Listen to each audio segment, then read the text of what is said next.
And most people keep their attention, always their awareness on their body. They keep their attention on everything in their environment, people and things. Their brain is always scanning everything around us to determine what's known and unknown. And, we do that all the time. So our research shows that the moment you take your attention off your body and you go from somebody to nobody, you take your attention off the people in your life and go from who you identify with, from someone to no one. And so many people spend their whole life building an identity of being someone.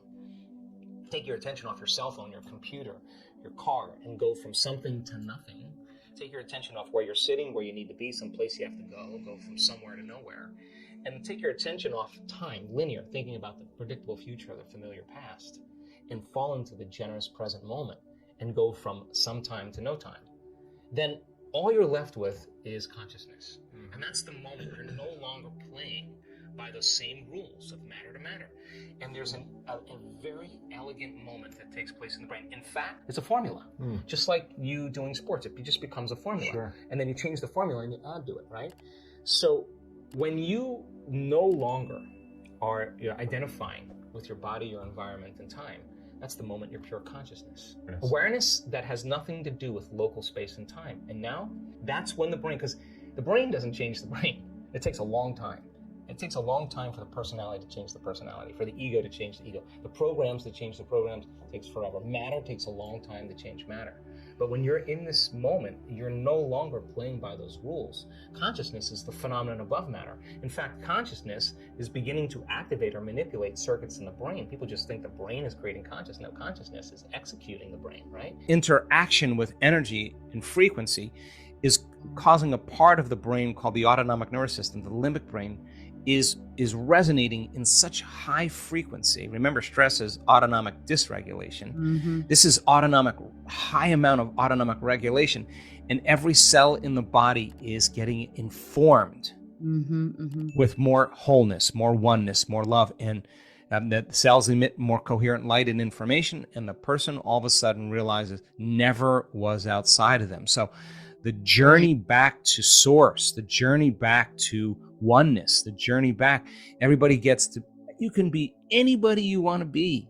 But if you're living by the same emotions every day, or you can't get out of bed because you can predict the feeling of everything that's going to happen in your life, then nothing's going to change until you change. And most people have to hit their lowest point in their life where that nothing's making that feeling go away to finally look at how they think, look at how they act, look at how they feel. My message is, why wait for that?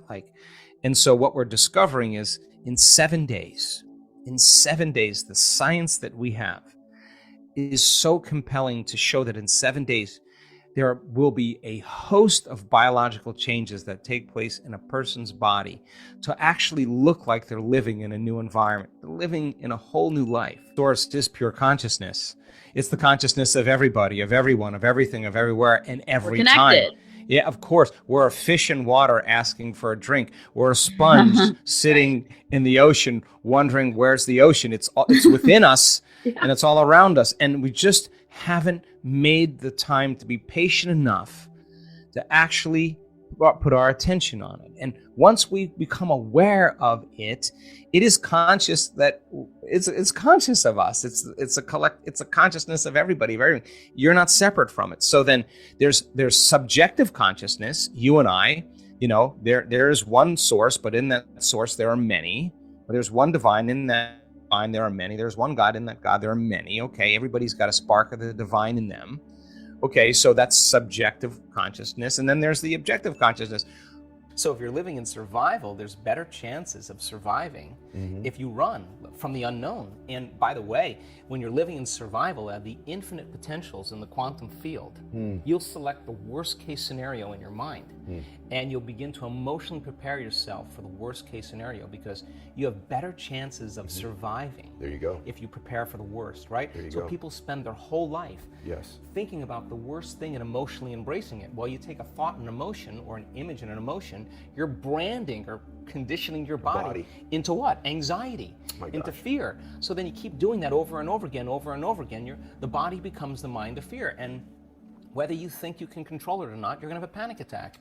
And the panic attack is the body saying, you've conditioned me this way. Try as you may with your conscious mind to control it.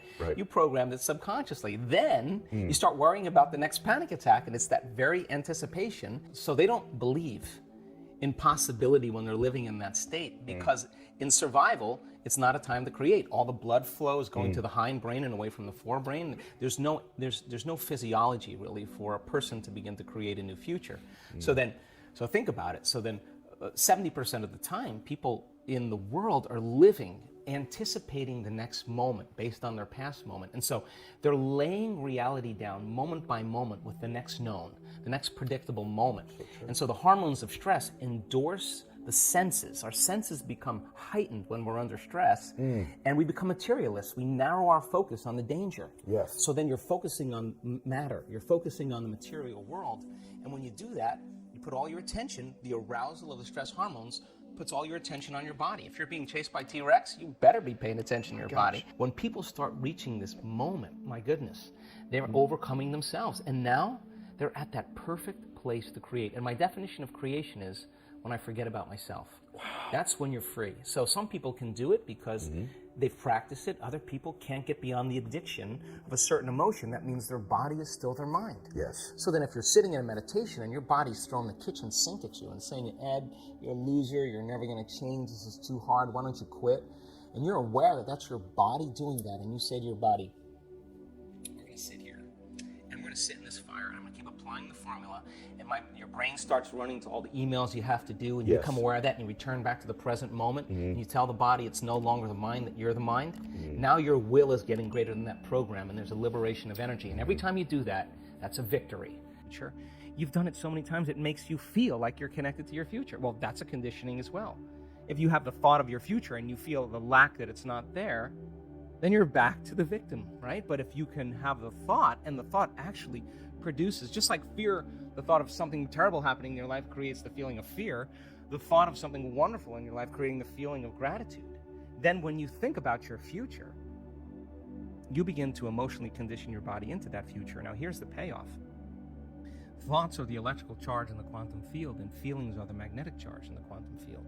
And how you think and how you feel broadcasts information and energy into the field. So into the collective field. Into the unified field. So the question is, what are you broadcasting every single day? So then, we know that once you begin to self-regulate and you begin to open your heart, just in that small exercise that we did, the act of creating that kind of coherence in your heart begins to produce a measurable magnetic field up to 3 meters wide. That heart is actually producing a resonance. That energy, that frequency carries information. And when your heart is open, this is our center of oneness. This is our center of wholeness. This is the union of polarity and duality. This is the connection of opposites. So when the heart starts to become activated and we start to feel whole, and it begins to put that energetic pattern into the field, that frequency can carry the thought of your health. It can carry the thought of your wealth. The frequency of suffering carries different thoughts. It can't carry the thought of health.